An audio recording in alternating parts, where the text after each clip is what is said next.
So welcome everyone. I am Ivy Rivera. I'm a psychic medium, a tiny airwalk, and this is my Dear Ivy show where I give you free advice on any topic under the sun. This is a play off of Dear Abby, the famous columnist who I remember reading in the newspaper when I was a little kid with my cup of coffee that was mostly sugar and cream and wanted to be her. It was, my lifelong dream. And I want to say about last year, probably, I threw this show out to the public to see if you guys would bite and had any interest in it. And it's been consistently amazing. So thank you so much for supporting me in being able to live out my dream. And I take any questions of any kind. Don't mistake this for my other shows that are psychic mediumship readings. If you need to book a psychic mediumship reading or a reading of any other kind with me, I offer a ton of stuff and I do work internationally. Go to ivyriverapsychicmedium.com. Esmeralda Marie Rivera, everyone. Can you say hi, Ezzy? Oh, yeah, we love you, Mama. We love you.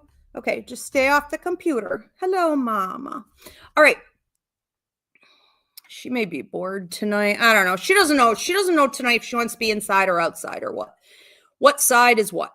All right. So our first question coming in here tonight is from Josie. Josie says, "Hi, Ivy. I love using my pendulum and trust the answers I receive, but I've read mixed things about where the answers are coming from. Any pendulum advice you could give would be much appreciated." Okay. So the idea of the pendulum is the same as using a tarot deck when you're not fully trained in your discernment, or using a Ouija board or runes or anything else. So the use of any tool when you don't first know the language of psychic mediumship, okay, meaning when is the information coming to you psychically? When is it coming through spirit? If it's coming through spirit, is that spirit of a high vibration? Is that a spirit that is safe to be communicating with? Or is it a spirit of a low vibration? Remember, spirits that come in that are of a low vibration aren't announcing that they are. They're being deceptive when we look at things like, the trauma that the Ouija board brought to so many in the 80s when it came out, in the 90s, and the long-term negative effects it can have on a family, a home, the family pets passing away. I mean, it's traumatic. Now, the Ouija board in itself is not evil. It is a tool. It is a tool like tarot or the pendulum or anything else. It's the practitioner, when the practitioner doesn't know what they're doing. And the Ouija board, for example, was designed and sold through, I believe it was Fisher-Price, to children. Children ended up trying to contact their deceased grandmas and grandpas and whoever else they had just recently lost, and toxic, negative spirits or evil entities would pretend to be that grandparent or, that spirit. Even sometimes, you'll get that you're picking up on children. Whenever you get children that are earthbound in spirit, that's not a kid. Okay. That is a shapeshifter. That is something toxic and negative. Children who die young, are always going to pass. They're going to cross to the other side 99.9% of the time. So, we have to be careful about what we're picking up. If you feel as though your pendulum is sometimes giving you a wonky vibe or weird info, or you have other signs of paranormal activity going on around you, okay, or you're feeling like a burning at the back of your neck, stabbing pain in your stomach, a headache, you're having nightmares, the pets are starting to act weird, you're hearing noises, noise throwing, anything. You need to get back to the basics, okay? You need to learn the language of psychic mediumship. So, again, my psychic mediumship course is up there. It's where everyone needs to start. And anyone who seems to go forward and has gaps and holes in their understanding later on down the road ends up right back there eventually anyways. So learn the basics of discernment, but also the lost language of, at the very least, the psychic and mediumistic languages. Okay, so yeah, that's why people talk about that a lot. But if you're confident and it's working and it's proven to be true, you're not necessarily having problems. All right, we are going to move on to Anna. Anna says, I broke up with a guy and I'm feeling bad not responding to messages because I still care for him, but I need the space to move on. How do I get over feeling bad, not caving, and messaging back? Okay, so we have to remember what love actually is. If you need space from this person, the most loving thing to do is to be honest. And that's what you chose to do. So the universe is holding you accountable for self-love. The universe expects you to do what's right for you. You are not responsible for catering, overreaching, caretaking over this other person. You are going to have to be authentic and choose self-care and self-love. And when you don't do that, you get what I call negative karmic kickback. So the universe would say to you, really? You're going to overreach? You're going to force yourself to be around this person you don't want to be right now? You're going to be inauthentic, which is a form of lying about it. You're going to come from that low level energy, and the universe says, okay, essentially good luck with that. The universe removes the hand of protection off of you, and you could see all your blessings slow down, dry up, reverse. And I'm talking everything: health, wealth, other relationships, everything. Because life is a spider web. Everything is connected. There aren't categories. Everything touches everything else. So every time you live inauthentically, but especially in relationship to other human beings, you get penalized for it because you are responsible for yourself, self-love, self-care. Only then will the universe say, okay, very good. You did your part. You did your 50%. I'll come in and do my 50%. So you do not want that hand of protection and blessings removed from you. It's also about understanding that we live in such a toxic society, as it's been for hundreds of years, where we, especially as women, are trained to cater to men. And if you want to be part of the revolution of decentering men and deprogramming from the patriarchy, you need to start here when the universe gives you an opportunity. Thank you for the hearts, TikTok. You need to start here when the universe gives you an opportunity to prove it. Centering him is doing nothing for him. This is why we have the male loneliness epidemic, and we have all of their, they think they're entitled to everything. We have Gen Z going down the toilet, right-wing extremism and the hatred toward women. If you give him attention when you actually want personal space, you are feeding the demise of the feminine existence. In a really hardcore way. That may sound harsh, but that is what it is, because you're feeding the patriarchy. You have been trained to cater to him. What he wants is irrelevant. Okay. What he needs is irrelevant. If you need space, you take your space and everything in your life will improve. What you're battling right now is just the emotional effects of what it is to set a boundary that's healthy and hold the line when someone else is demanding more out of you, wanting and reaching for more out of you. Okay. So, once we learn this and can master this, we could do it in any situation. And that should feel somewhat exciting to you. Try to think of it that way. On TikTok, we have a Kenzie M saying, advice for me for love. Okay, well, this isn't a psychic reading. I guess I'll just tell you what, without tapping into anything psychic or mediumistic, because I'm not doing that tonight. Advice for love. I would say that when you are looking for love in your life, eliminate the old, dusty, crusty concept of romance, which was constructed in, I believe, the early 1600s for poor men to gain access to women. Okay, because all the other men were snatching them up. Romance is toxic. It's man-made. It doesn't hold. So first of all, if you're looking for love in your life, get rid of that. Story tale, fairy tale, that storyline, and replace it with different opportunities to meet people who you normally wouldn't think of as providers of love, and be that for other people. Try to be an active listener.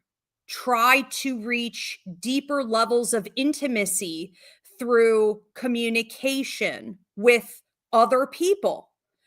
These people do not have to be your BFF. It doesn't have to be someone in your family. It can be someone random on the street. It could be someone you're talking to online. It can be an acquaintance, a coworker, okay? Or maybe someone you're meeting when you're out trying to make new friends.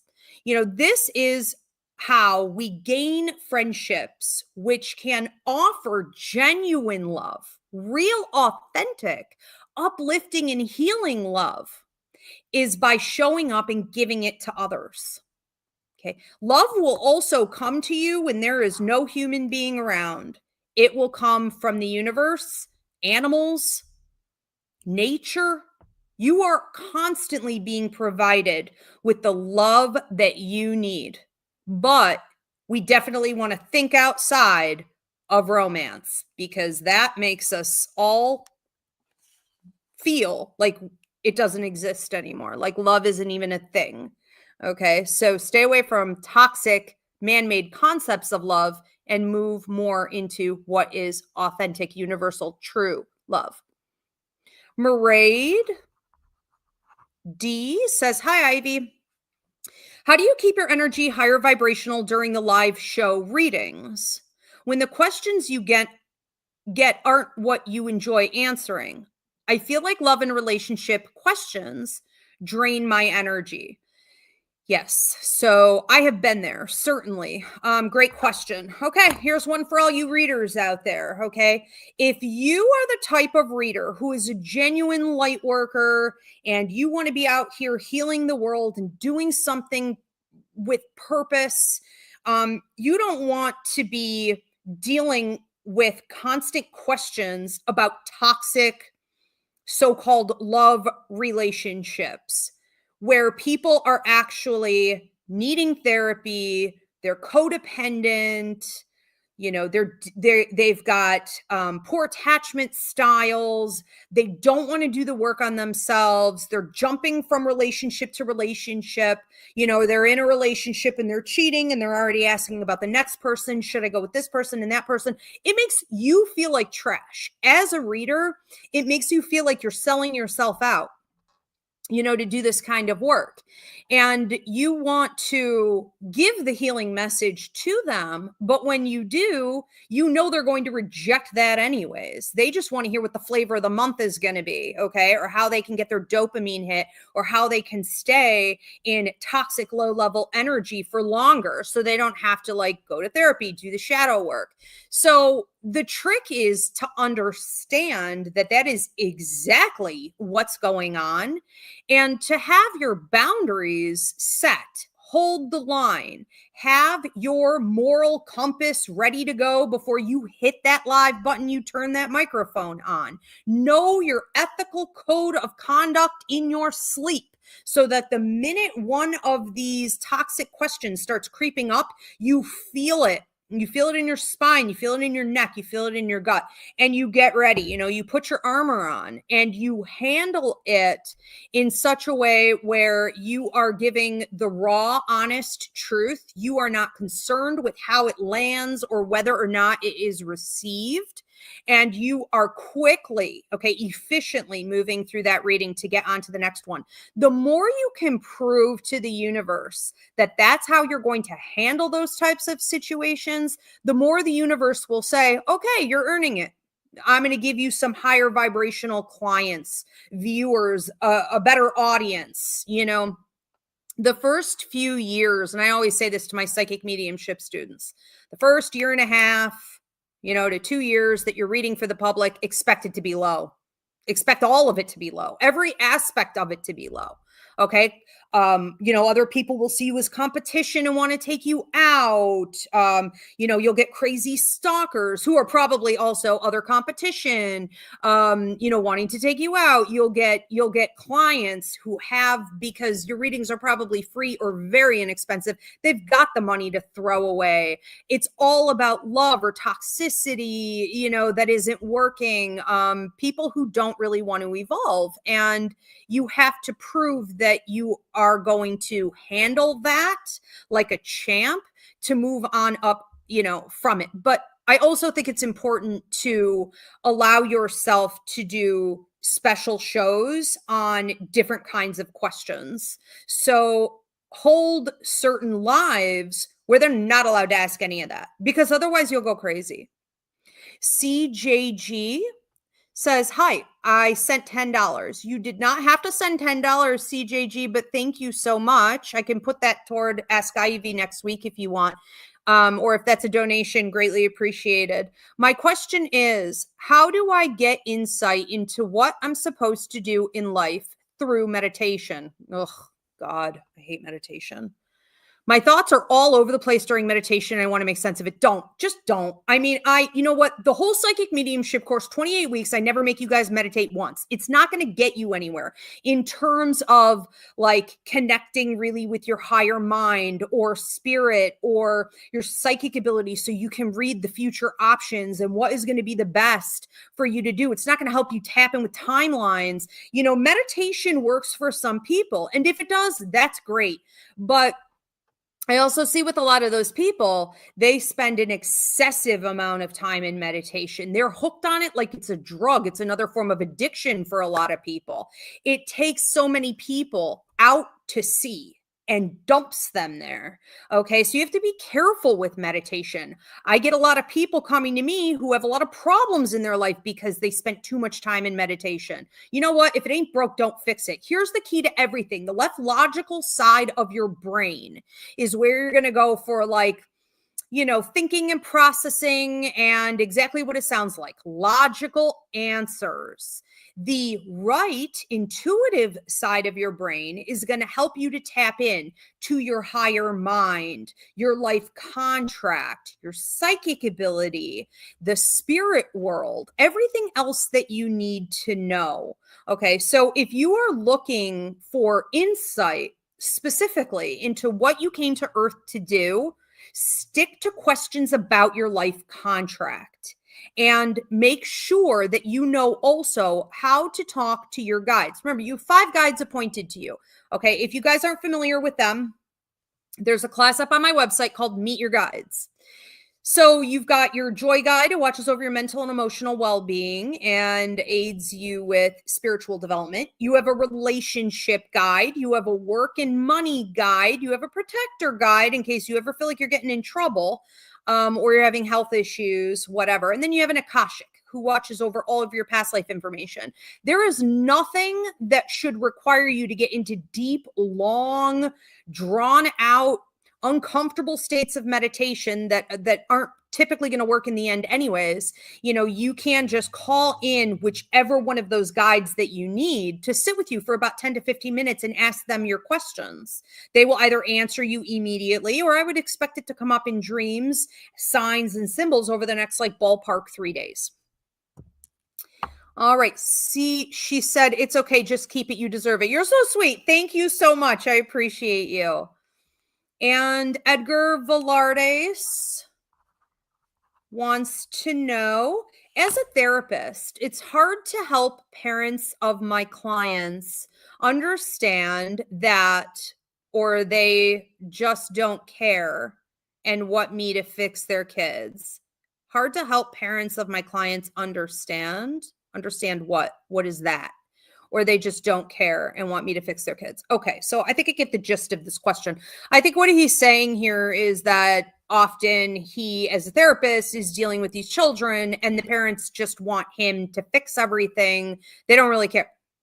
They don't really care about the process, what's wrong with the child. I would say that, probably in situations like that, it's heartbreaking because, they're causing the child to have the disruption. We now know that kids who are showing a lot of behavioral issues or depression, anxiety disorders, it came from parents who were abusive, neglectful, deliberately scapegoating, maybe making that child the black sheep. I mean, whatever they did in that house behind closed doors, now the child is presenting as having symptoms from that neglect and abuse already. And they're proving it to you by not caring. They don't want their dirty laundry aired. They don't want you to have an opportunity to accuse them of anything or make suggestions about how they can improve, because that child is being used up, especially if that child is a scapegoat, because that child is upholding the rest of the family. If they don't have a punching bag, what are they going to do? So they don't want you bringing it up. And that may be why they're presenting as being like, aloof or uncaring. In addition, is because if they spend too much time talking to you, you're going to call them out on some stuff. So the least amount of time, the least amount of interest that they can show you is their way of sort of confronting you on that. And I think, I don't know anything about being a professional therapist. Certainly, I mean, I don't have a degree in that, but I'm sure that, you were trained to put that in your notes, and you can hope for the best.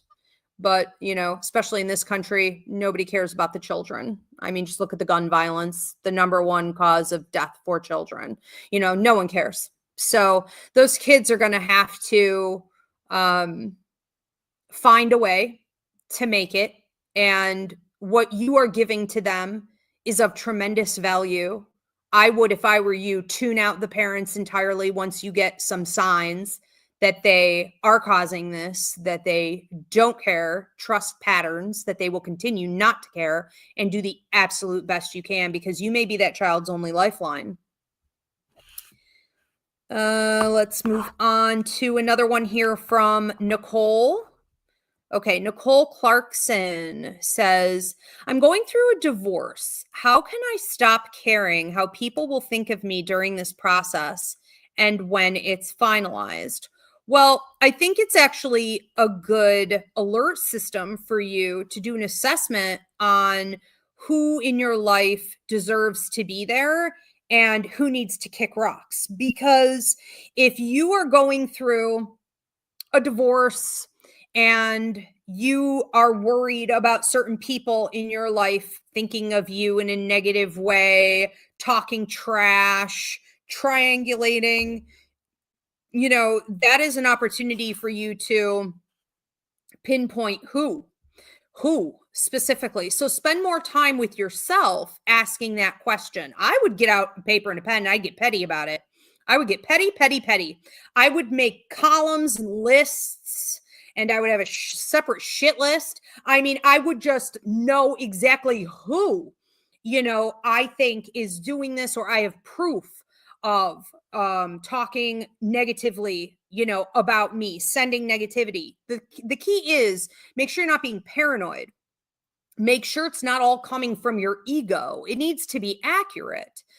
So your ego, which is fear, manipulation, and control, could be steering that whole ship. It could be the driving force behind you feeling bad. It was probably the driving force behind you staying all those years as well.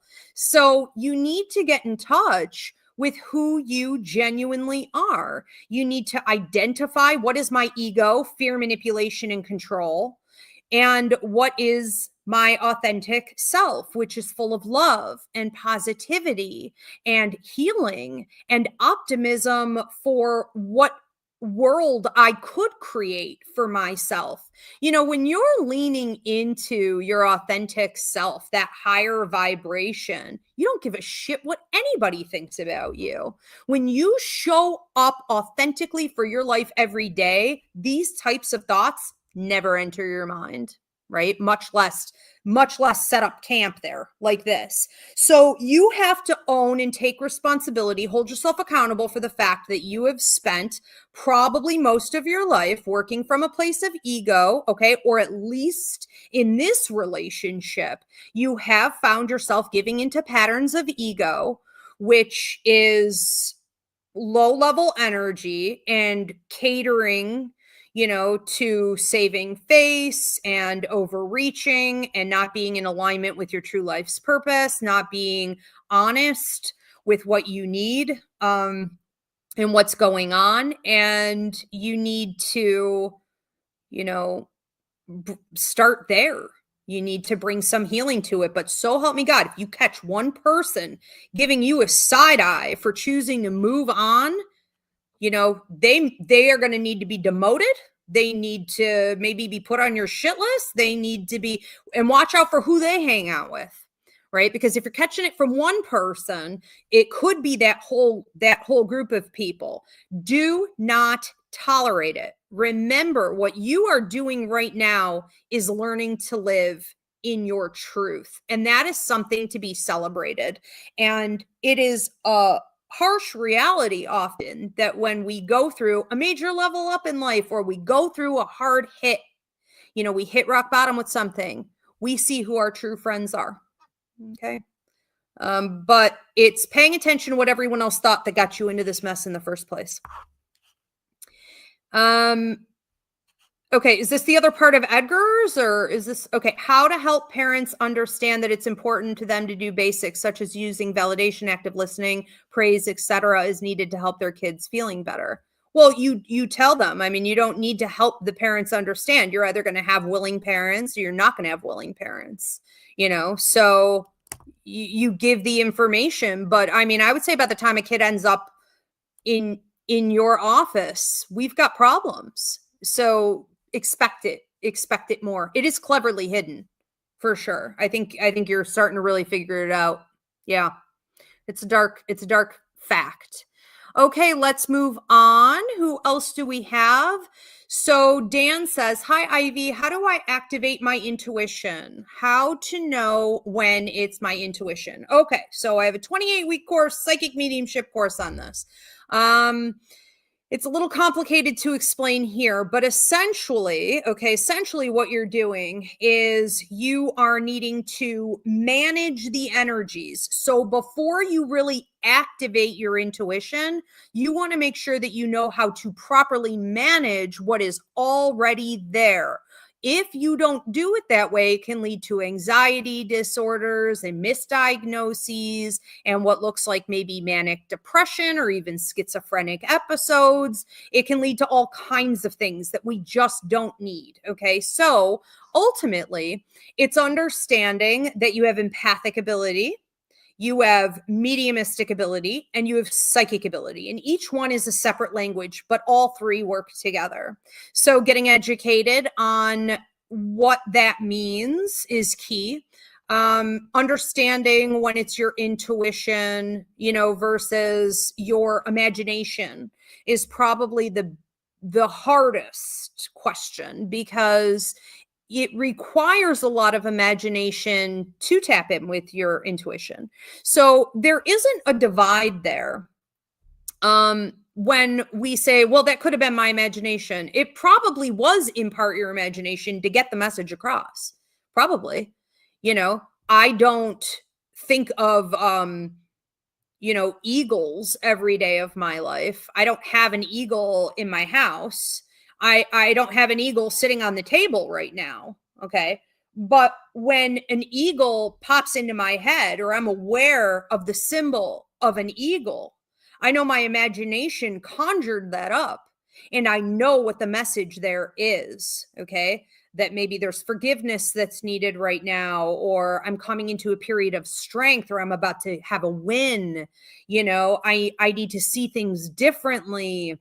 So it's understanding, that these different parts of your brain all work together. I would say that the other key thing, though, that trips a lot of people up is fear versus intuition. So if you find that you can't distinguish between what is like paranoia or fear or a flashback versus your gut instinct, your intuition, you're really going to want to work through that a lot. Okay. And that is going to come from a lot of journaling, maybe even therapy, shadow work. We need to understand that there is a massive difference between feeling something that comes from our emotional intelligence versus our intuitive intelligence. Intuitive intelligence will always trump emotional intelligence and logic,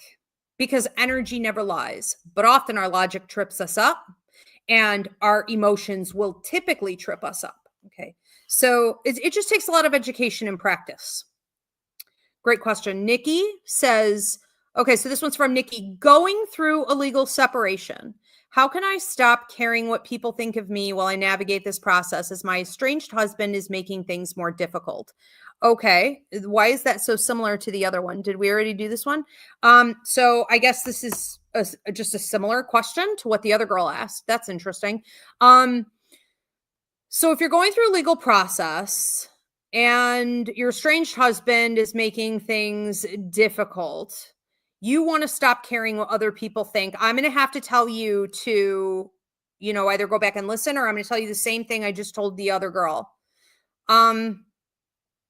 You have been trained from birth. You have been programmed by society to attach your self-worth to a man, period, point blank. Okay. And this is an international problem.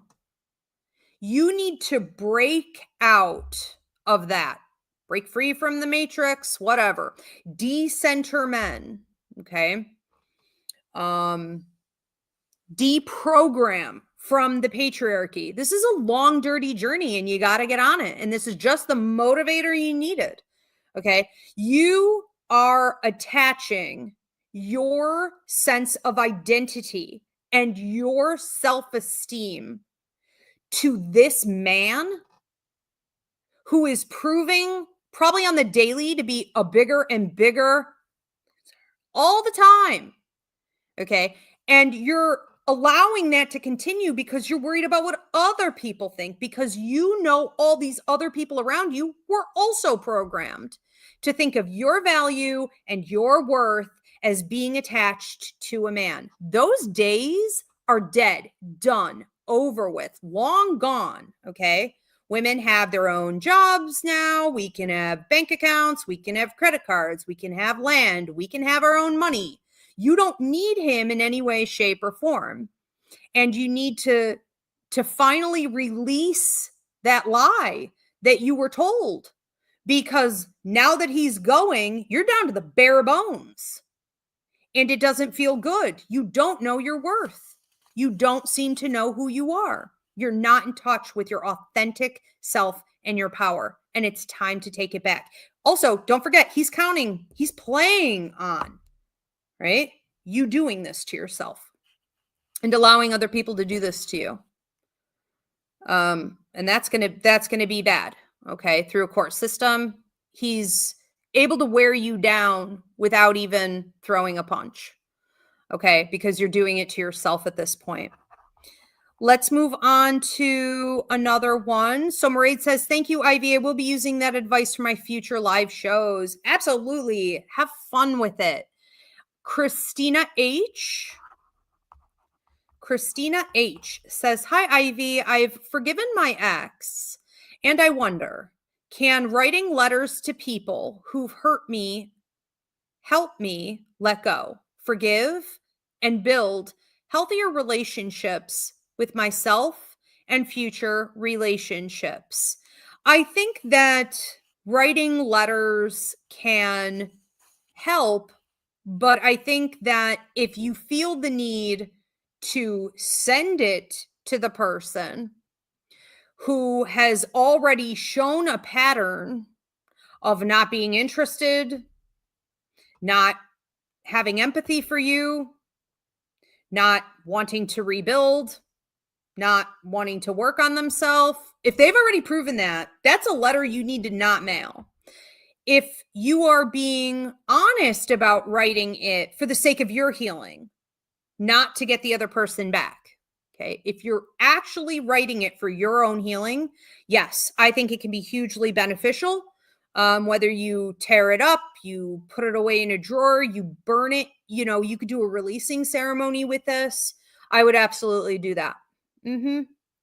I think that what it's really doing, the process of writing is a magical thing, whether it's automatic or, you're fully doing it from a place of logic.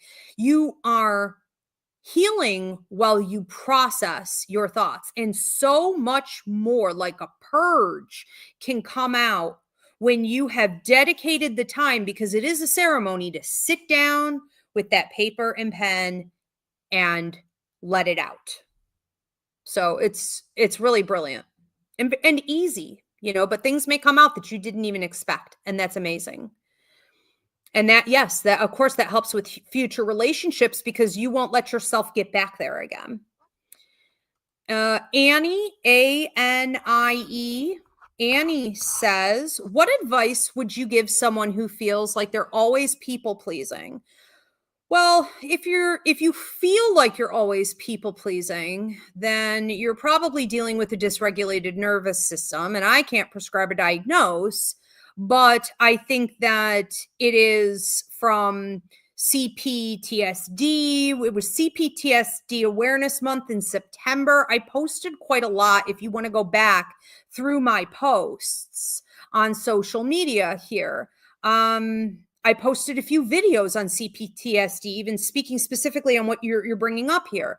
You may want to Google that, but it could also be connected to PTSD. What happens when you've been through any type of trauma, you've been through neglect, you've been through abuse, or even if you've just been raised in a toxic culture that forced you to overreach and overgive and abandon yourself for other people's needs, and to keep the peace, and to walk on eggshells for others, and to, constantly telepathically or clear empathy, overreach into their energy to make nice of everything. In any of those circumstances, it's going to end up being a hard habit to break. And you really need to understand the difference between when you feel like you're people pleasing and you actually are people pleasing. Okay. So I would start there. I would be like, well, am I actually overreaching? Am I actually stifling myself, or being inauthentic, or not stating my needs, or being truthful? Am I really doing that? Or do I just feel anxious as hell, dysregulated, right? Off the rails right now. And I'm not doing it through my actions. I'm just feeling it physically, mentally, energetically. Okay. So distinguish between the two and then take it from there. Again, journaling, notebooks, taking notes, knowing what your triggers are too. Because once you can figure out more of what types of situations you feel dysregulated in, or with what types of people or circumstances you feel a need, a responsibility, right, to overreach and people please for your own safety and protection, we have to figure out where those hot spots and triggers are too. Christina says, thank you, Ivy. I appreciate the advice. You are so welcome. Thank you so much for tuning in. I do want to stop real quick before I take any more, to encourage everyone to please give this video a thumbs up, drop a comment of any kind. Please do subscribe and share this video. If you would like to become a YouTube member, it is the best way to support me, or even if you want to go over to my YouTube channel and subscribe, I would so appreciate that. And that is at Ask Ivy. So for those of you tuning in late, this is my Dear Ivy free advice show. I am not doing psychic mediumship readings. If you need to book a reading with me, you can do that on the website anytime. I do work internationally, Ivy Rivera, psychicmedium.com. For now, drop your question of any kind and I will be getting to you. So on Facebook, we have Jack F wants to know, is it possible to manifest the wrong thing? And how do you avoid that? Yes, we often manifest something that we don't necessarily end up wanting. Okay. I would say that the best way to avoid that is to be careful how you use manifestation. Manifestation is most productive when you are focusing on visualizing and feeling emotionally something you want, someone you want, wherever you want to go, whatever it is. And you hold it for 15 to 30 seconds. And then you release it, let go into the universe, and you let the universe roll with it. You don't think on it anymore. You're not pressuring it. You're not staying attached to it.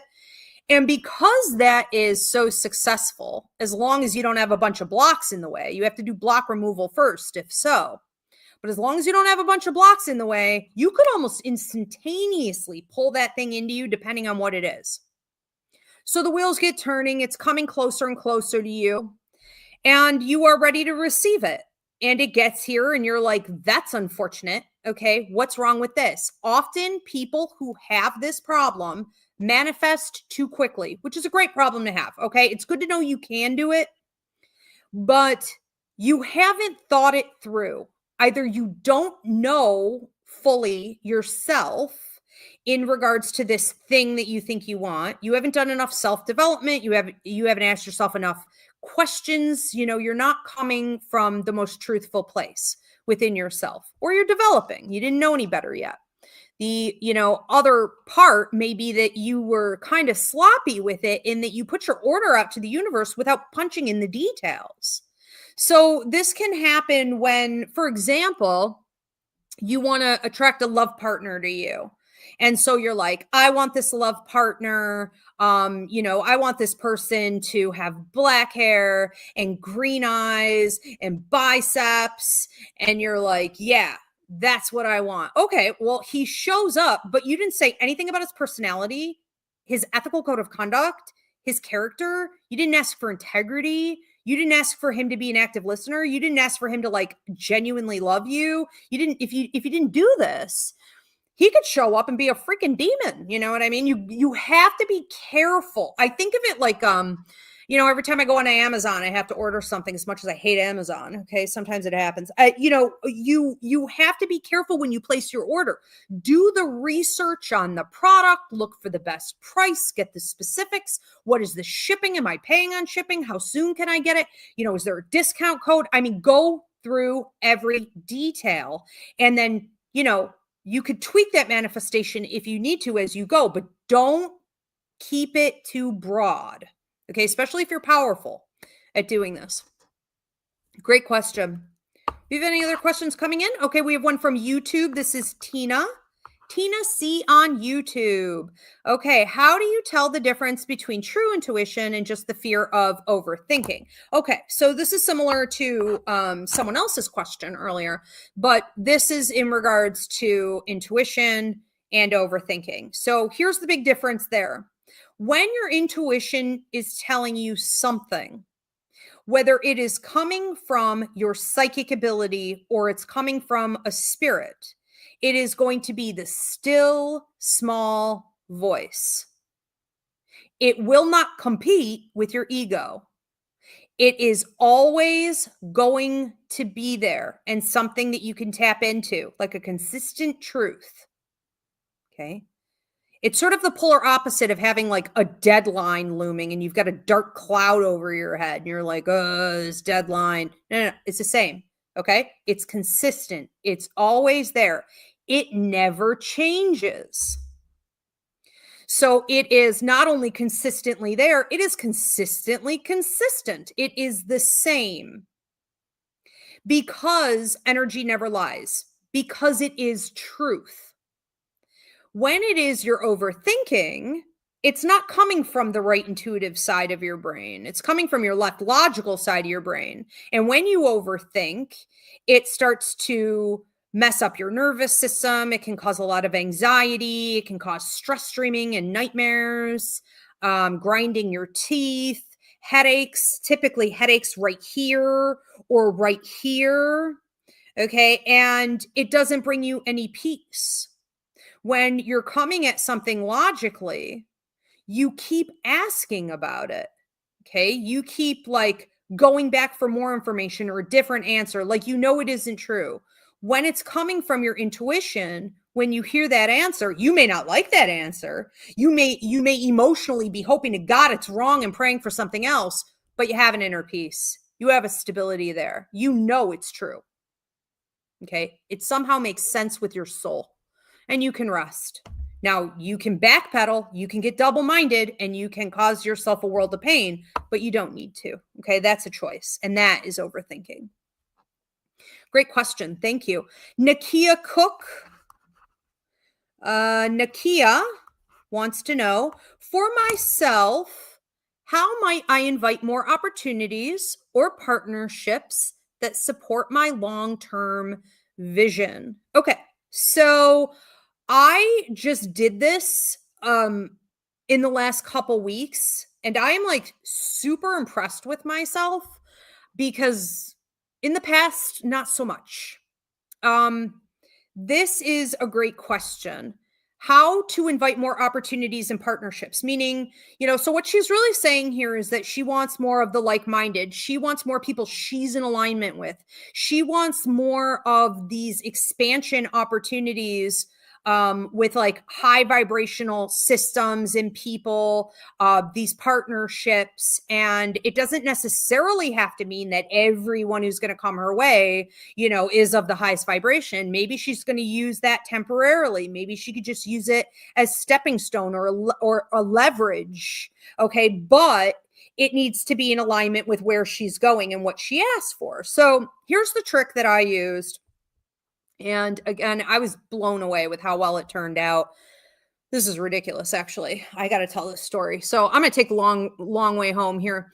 I wanted exactly what you want. And a big part of the reason for that is that the world is changing very quickly, and with the revolution and what I've been doing the last 16 years, well, this has been an amazing ride. I want out of that energy. I am ready for something higher and bigger. Okay. So I started asking for it. You could say praying about it or manifesting very specifically, and mine's going to be different from yours. So I would get out a notepad and pen. Again, same message to you here with this. Write down a minimum of 15 specific types of people or partnerships and opportunities that you want. You could break that up into different categories as well. Okay. But get specific, fold it up, put it away in a drawer and let it go. Stop thinking about it. Let the universe do its thing. You did your 50% by writing it out. You placed your order. Let the universe do its 50%. So I did this. I've been doing this for about a month, probably a month and a half. Okay. And then when I showed up I was out of town. I had to do a gig the other day. It was a 2-day event.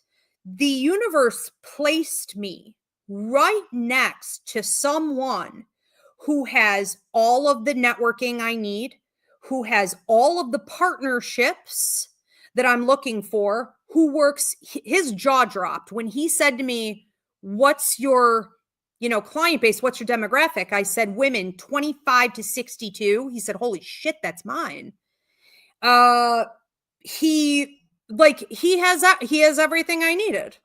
So, I told him sometimes they cast out psychic mediums. They don't want us there, but I would love to try if you could share, your information with me. So hopefully I hear from him, but we talked about this for like 2 days. On the other side of me, I'm not going to go through the whole spiel, but on the other side of me was a woman who has the other aspect of everything that I need. And all three of us, bam, bam, bam, drove 1 hour and 15 minutes to be there, right? We are all at exactly the same place within our careers in regards to vending and this and that and the other. It was nuts. So I think that, again, getting specific and really truly being willing to back it up, because if you aren't ready, you could either get nothing back in return or some mixed matched energy from the universe. But if you are really ready to go, when those opportunities present, you make sure you grab onto it and you ride that wave. Okay. Tell the universe, I want more of this. Love this question. Nakia, I am so feeling your energy. I'm so excited for you. Okay, awesome. Yes. She said, wow, that's awesome. Yes, it is. I have goosebumps just talking about it. Amaris Diavilla. What a beautiful name. Amaris Diavilla. What's the first step to take when you want to completely change your life path? Well, I don't think it's worth changing your life path until you know your life contract. So plug, book life contract reading with me. We can look at your 5 to 6 different pivotal points. You only get 5 to 6 opportunities to level up in your life, and you need to maximize every single one of those. You need to know what you need to let go of and how you're supposed to build and what it's all about. The alternative, and I've been testing this out for probably 17 years or so, the alternative to getting a life contract reading with me is to see a good Vedic or Western astrologer. They are going to tell you the same exact stuff I'm going to tell you, but they're going to maybe give a little more color, to it. They're going to go through your whole chart. You want to let them know ahead of time. Of course, you want to know what your purpose is and what you're really here to do. The alternative to that is to get a numerology chart. Now, I have talked to numerologists and astrologers, and we have put my life contract right up. Bam, bam, bam. All 3 are identical. Okay. So you have some options here as far as figuring out what you're here to do. Because just changing your life path in itself is not going to bring any resolution. You could move to a different country, you could divorce, you could go off and have a child, you could change careers, you could do X, Y, and Z, and it will not matter if you're out of alignment. So it starts there at the core, at the root. Get your roadmap, and then naturally you will be able to change your life path as you move toward what you're supposed to be paying attention to. James Xavier Mendez. James, my favorite boy name. Love that. Okay, James, what is your question? What's the healthiest way to set boundaries without feeling guilty? So I think understanding your roots is key. When you know whether or not you came from a sort of collectivist society, if you came from, a family, you came from, how do I want to say, like, an upbringing, a culture that trained you to sacrifice yourself for the peace or for the family or for elders or whatever, okay, you're going to want to start there. So look back at your programming. Look back at what maybe has now become a generational curse, which I don't believe in, but I do believe in psychological programming. Absolutely. Look back at any type of programming society has put into you, your educational system, your family, your culture, okay? Then you will better identify why it is that you have a desire to self-sacrifice. And I would say that after that, it's really just understanding what triggers your guilt, what and who is making you specifically, and you're going to have to write this down. Okay. Just to keep it in order, because in your head, you could second guess yourself and it could become stressful. Make a storyline. I would even journal one situation at a time. Give it its own separate piece of paper, or each person you feel guilty about setting a boundary with. I have to fix TikTok. But you want to pinpoint where you're getting triggered, and then you want to go even deeper. What about that situation or person is making me feel like I'm obligated to give to them? And the only other thing I'll say about this, because I know I touched on this earlier a bit with someone else, is that you need to remember that the universe is holding you accountable to set your boundaries and to keep them set. Okay. So every time you people please, you break a boundary, you shouldn't feel guilty as about setting it with that person as much as you should feel, guilty about the way the universe is going to remove its blessings and hand of protection from you. So if you're going to feel guilty for abandoning yourself. Okay? Because that is your job, to protect yourself. I have to do this puzzle on TikTok in order for the live to continue. And I did it wrong. It's like I'm like a monkey, or I don't know, a bot. I don't know what they're expecting here. Okay.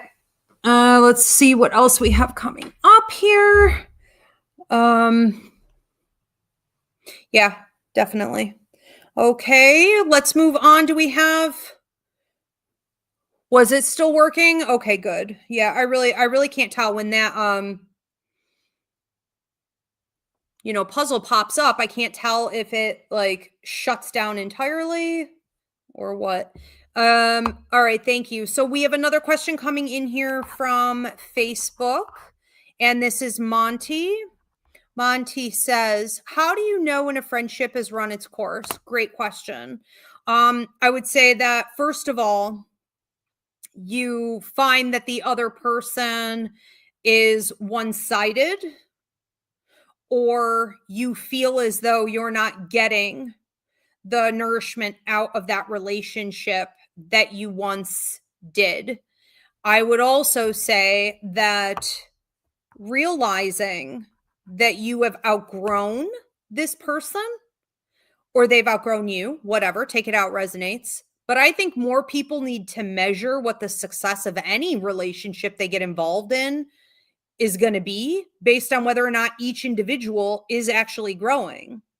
So if you're dealing with a friend who like doesn't take care of themselves, they really haven't changed, they're afraid of growth, they're stagnant or cyclical, if you're doing what you need to do in life, you're going to outgrow them. It is inevitable.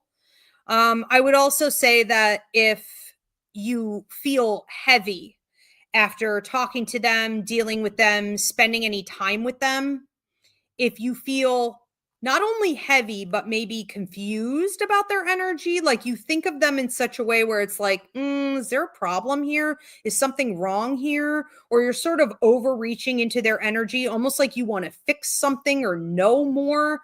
I think that's typically a sign that something is going on there. Okay. Something maybe negative or toxic, or, maybe they are feeling toward you that you are mirroring to them. You're showing them what they need to do.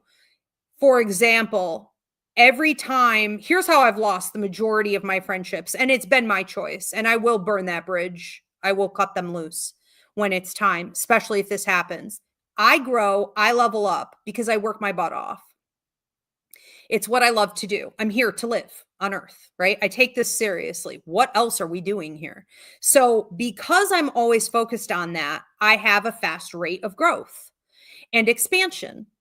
And when my friend starts to resent that because they feel challenged by it, even though I'm not challenging them, I'm not telling them what to do. I don't care what they do. Grow, don't grow, it's on you. But when they start to feel that watching you do what they should be doing is challenging them or confronting them or bruising their ego, jealousy is going to start brewing. And it will come out in the beginning, usually in subtle ways, right? Cutting remarks, backhanded comments, acting like they didn't hear you when you are celebrating something, not being there for you when you hit rock bottom. And it's over, and that's it. So you just have to be really honest about whether or not you feel like it's still good for you. I would also say I've had to leave some friends just because they don't grow, and they didn't do anything wrong really, but it's just boring. They're just boring. I can't take it anymore. You know what I mean? Like my energy is drained just because they're like, ugh, so it could be anything. You don't need, no is a one-word answer. Okay. Thank you for the hearts on TikTok. No is a one-word answer. If you need to go, you need to go. And you don't have to say anything about it. You could just be less available, right? Helen DeCourcy wants to know, hi, Ivy. Hi, Helen. Are things going to get easier for me anytime soon, or is this a test of some sort, if that makes sense? Okay, so, I think that, and again, I'm not doing psychic mediumship questions tonight, but this is just basic advice. I would say that what you need to do when you feel like you're going through a test is be realistic about it, because all of life is a test. There isn't a day where you're not being tested. Every single minute I open my mouth here on the show, it is some variety of a test. The entire human existence on earth is a test. So there isn't a question as to whether or not you're being tested. You're being tested. You're being tested all the time. So accept it, get comfortable in the discomfort, and how can you maximize, winning in this type of situation? I need to look at that one more time. Diana, if you could pop that up. Thank you. Because she said, okay, is it going to get easier for me? Okay, that was it. Okay, Diana, you could put the other one up. Is it going to get easier? No, testing does not ever lessen. I would say that the higher up we elevate, the more tests we go through. But what are you going to do? You're here on earth. You chose to come here, right? So you got to see it through. It's like running a marathon. You're like, oh my God, my legs are going to give out, or like I'm going to die. You're probably not. I mean, you may have to rest at some point, but I mean, you're going to make it through the finish line. You need to just get more in touch with the reality of what your experience here on earth as a spiritual creature is. And when you give up the resistance to that, it's like 80% of the battle right there. So everything else will get easier, because what you're doing is sort of like going against, like you're fighting against the wind, you're going against the grain, right? And we need to be fluid in life. So if you wake up every day and you say, what are my tests today? What are my wins today? And and I'm serious, like do an evaluation. I would recommend this to everyone, like before you go to bed at night, or at least a couple times a week, look at your wins, celebrate your wins, spend more time in that vibration, because that's when you're in alignment with success. Don't see life being a test as like an exhausting, horrible experience, or else you're just really fighting it. And I would say that, being authentically willing, because you can't lie to the universe, to change where you need to handle your emotions in maturity, to use self-control over your mind, and to set boundaries where they need to be set.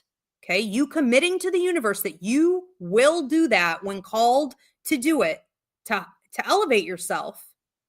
That's when you're going to see things get easier. Things are really hard when we have resisted in those areas, or we try to bury our head in the sand.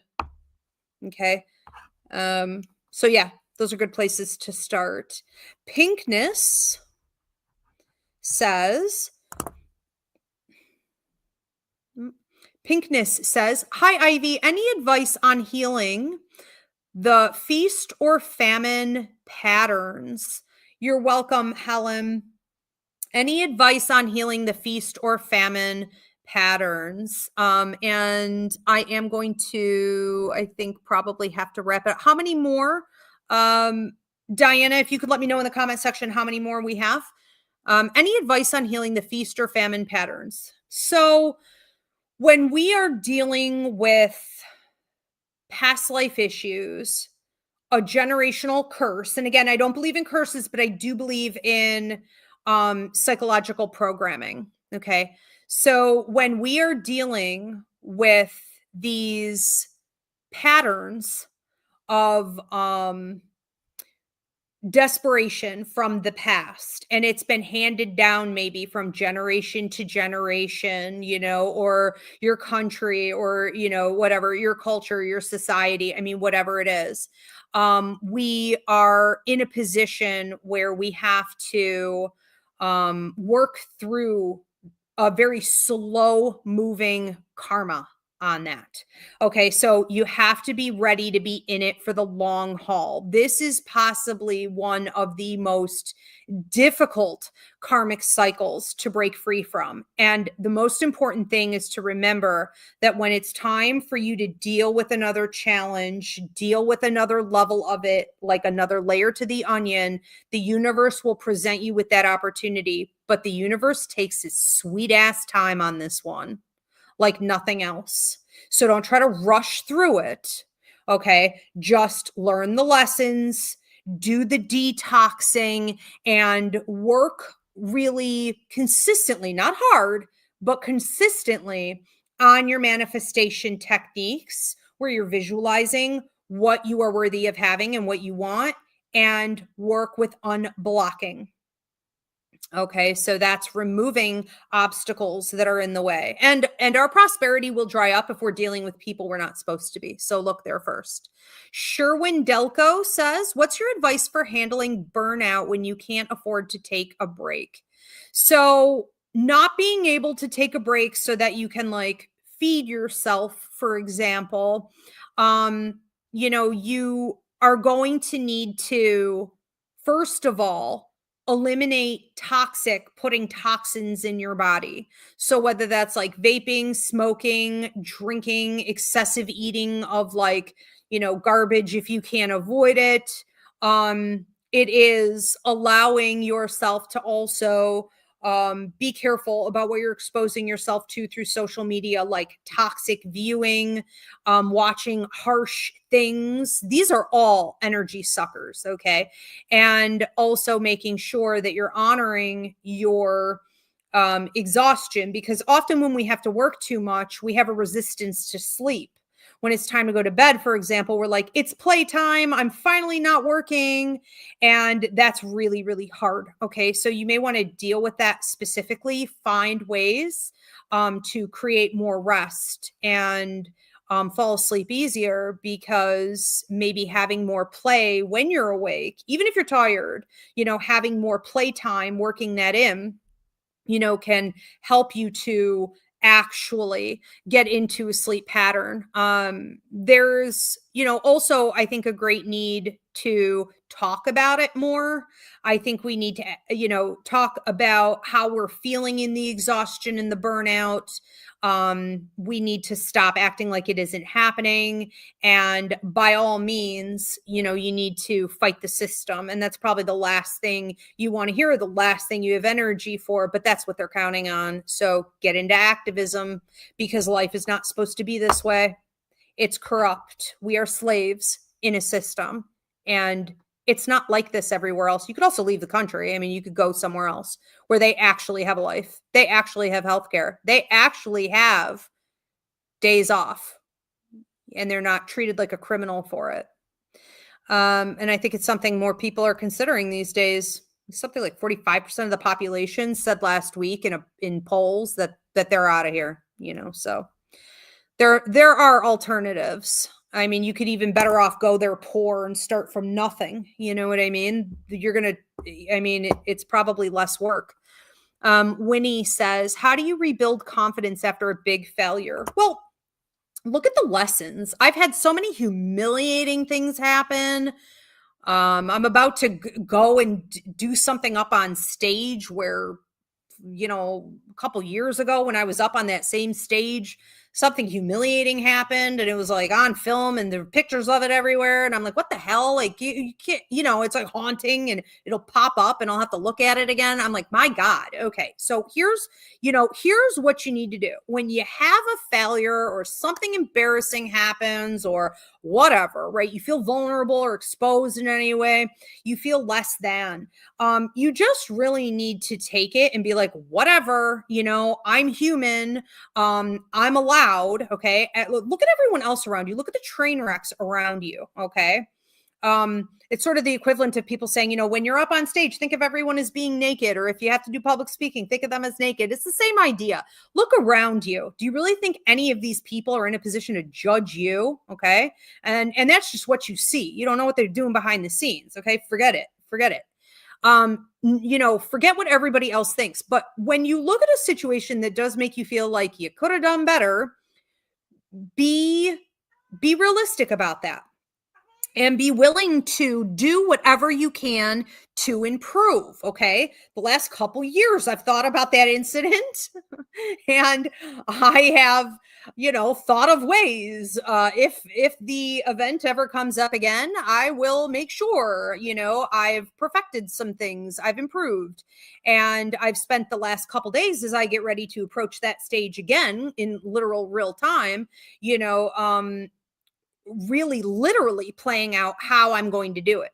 So preparation, practice, and having an enthusiasm to try again, I think is key. Also, understanding that it's ego, fear, manipulation, and control, right? That is disciplining you, and a negative inner, dialogue. Don't talk to yourself that way.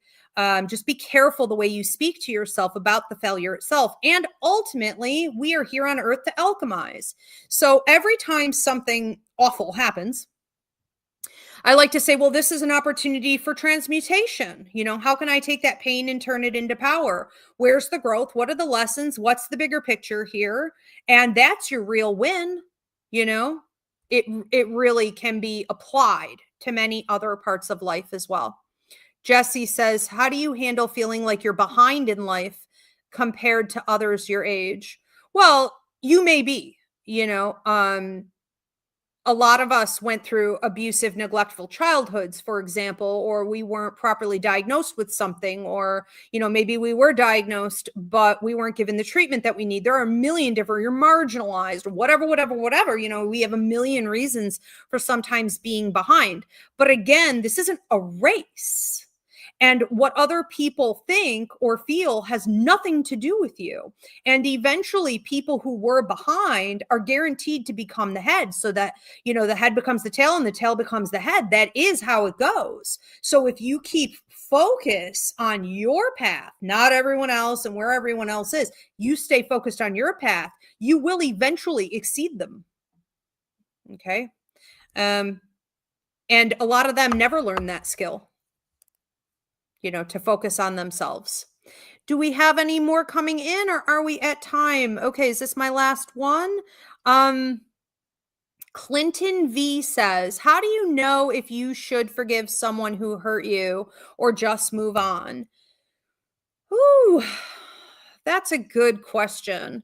The ability someone has to change is in direct alignment with how willing they are to grow. And if someone shows a pattern where there's a lack of growth, self-reflection, discipline, okay, it's over. That's it. Patterns never lie. Okay. So if they have shown an ability to do that from time to time and they're apologizing, maybe they do. Maybe you could give it a little while, but I would say the first sign of like failure, you need to seriously probably accept that they're just not going to do it. A lot of people will make big promises and then make a couple changes, and then 3 weeks later, 3 months later, it's over. They're right back to where they started. Okay. So if it seems like something they're capable of doing because you have proof of it in the past, maybe consider it. If not, don't consider it. Okay. Any other questions? We are at time. Okay, beautiful. Well, you guys, I so appreciate the support on this show. It is absolutely one of my favorites, and I would ask everyone right now to please give this video a thumbs up. Please do subscribe. If you really want to support me, go over to my YouTube channel at Ask Ivy and subscribe there. Drop a comment of any kind. I really want to hear where you guys are tuning in from, and I will see you next Wednesday for my Ask Ivy show, where you could drop a question of any kind, and I deliver out messages from spirit, and I answer you through psychic mediumship. If you need a reading in the meantime, I do work internationally. Go to Ivy Rivera, psychicmedium.com. Thanks, everyone. Thank you, Diana. Have a great night.